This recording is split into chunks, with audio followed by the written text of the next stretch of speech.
você que tá me ouvindo. Bem-vindos ao meu canal. Antes de começar esse vídeo, não se esqueça de se inscrever e de compartilhar esse vídeo para que outras pessoas venham a ser alcançadas pelo Evangelho do Senhor. Pense que quando você estiver compartilhando esse vídeo, você estará expandindo o reino do Senhor, mais vidas serão alcançadas para Cristo Jesus. Mas sem mais delongas, vamos começar esse vídeo. Como você pode estar vendo o nome desse vídeo, o título desse vídeo é Até que Tudo se Acabe. Isso com alegoria às palavras proféticas de João a respeito do Apocalipse. Mas eu não vou me tratar a respeito do Apocalipse em nenhuma dessas coisas, mas eu vou me tratar mais a respeito da maneira como estamos na presença do Senhor, da maneira como nos colocamos na presença de Deus ou como estamos revestidos diante do Senhor. Porque é necessário com que a gente venha estar vestidos da maneira adequada diante da presença de Deus. Visto que diante de todo o contexto histórico que estamos vivendo, isso é primordial. É primordial porque se não estivermos usando as armaduras do Espírito, não podemos combater as trevas, nós seremos na verdade fragilizados, ou mesmo como podemos também ser uma vítima fácil do nosso inimigo. Por que fácil? Porque na verdade não estamos revestidos, não estamos preparados diante da presença do Senhor. Quando eu falo essas coisas, eu me lembro exatamente do texto que fala a respeito sobre o homem que entrou no casamento de maneira inapropriada. Como assim? Ele não entrou vestido apropriadamente dentro do casamento e por conta disso ele foi expulso daquele lugar. Isso é uma parábola que Jesus Cristo ele fala aos seus discípulos. E o que ele quer dizer a respeito dessas coisas? Para a gente estar naquele grande dia, naquele lugar, é necessário com que a gente venha estar vestidos da maneira correta. Isso pode ser semelhantemente comparado à parábola das 10 virgens. 5 que eram prudentes e 5 que eram imprudentes. As imprudentes não puderam entrar no casamento simplesmente porque não estavam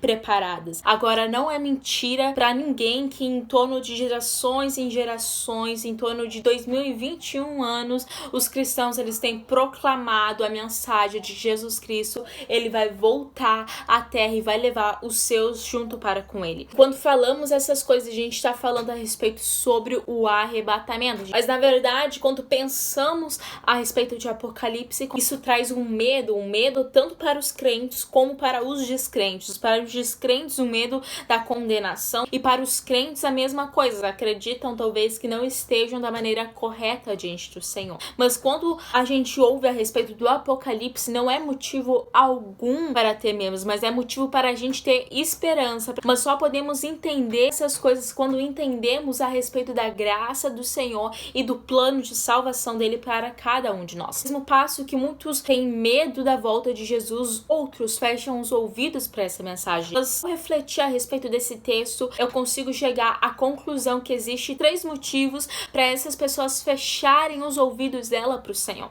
Uma, simplesmente porque elas não querem abandonar os seus pecados. O Senhor trouxe luz sobre a vida delas, mas ainda assim elas rejeitaram a graça. O segundo, muitos esperaram com grande expectativa a volta do Senhor, creram em falsos profetas que falaram dia e hora marcada a respeito dessa volta, e outros, por ouvirem tão constantemente os cristãos falando, mas nunca verem essas coisas se concretizarem na vida deles, perderam a fé em relação a essas coisas. E terceiro, por se autoavaliarem ou olharem para eles mesmos, acabam descrendo que podem seguir os caminhos do Senhor por considerarem perfeitos, como de fato são, mas eles acham que não têm capacidade para seguir este caminho. E por que eles consideram essas coisas? Simplesmente porque não têm o entendimento da graça do Senhor. Não podemos de fato seguir os caminhos de Deus por nós mesmos, porque somos criaturas imperfeitas, mas por conta da graça, do amor e da misericórdia do Espírito Santo de Deus, podemos seguir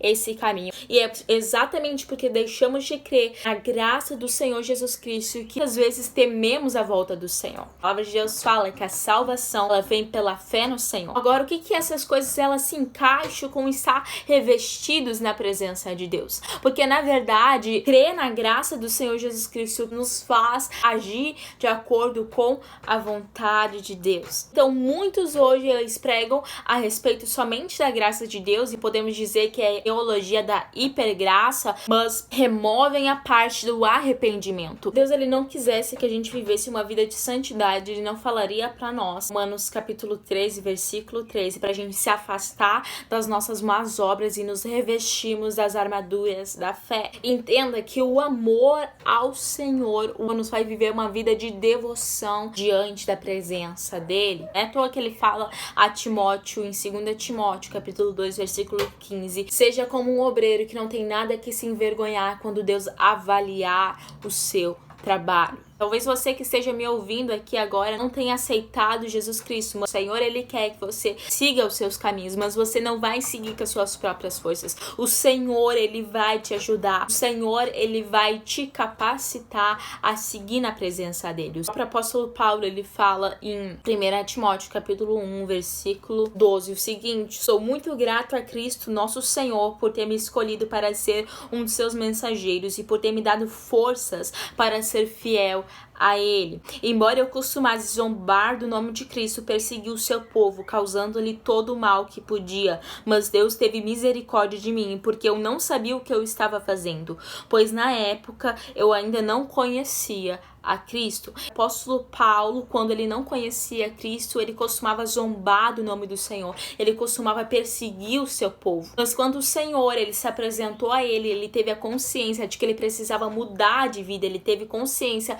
da verdade do Senhor Jesus Cristo, ele se arrependeu, ele passou a seguir o Senhor Jesus Cristo, e o Senhor, ele olhou para Paulo e o ajudou a ser fiel, ajudou a obedecer os seus mandamentos, ajudou a seguir a sua vontade. Então, de tudo isso que eu estou falando, a gente entende que a gente precisa se fortalecer na presença do Senhor, porque a palavra de Deus fala em Mateus 24, 12, que nos últimos tempos a iniquidade se multiplicaria. Apocalipse 2, versículo 7 diz o seguinte: a todo aquele que pode ouvir, ouça o que o Espírito está dizendo às igrejas. A todos que forem vitoriosos, eu darei o direito de comer do fruto da vida que está no paraíso de Deus. Algo interessante é que o Senhor, ele coloca aquele que for perseverante. Jesus fala, aquele que está firme, cuide para não cair. Sabe, porque eu tenho a impressão que a gente vive como se o Senhor, ele não fosse voltar. A gente fala tanto de despertamento, sobre avivamento, só que se a gente for ver todos os versículos que tá na Bíblia que fala sobre despertamento, é escrito: desperta tu que dormes, desperta do sono. A gente consegue ver que existe aqui uma ordem. O Espírito Santo de Deus, ele nos ajuda, mas é o nosso dever nos despertar. Se você quer se manter firme na presença do Senhor, você precisa ser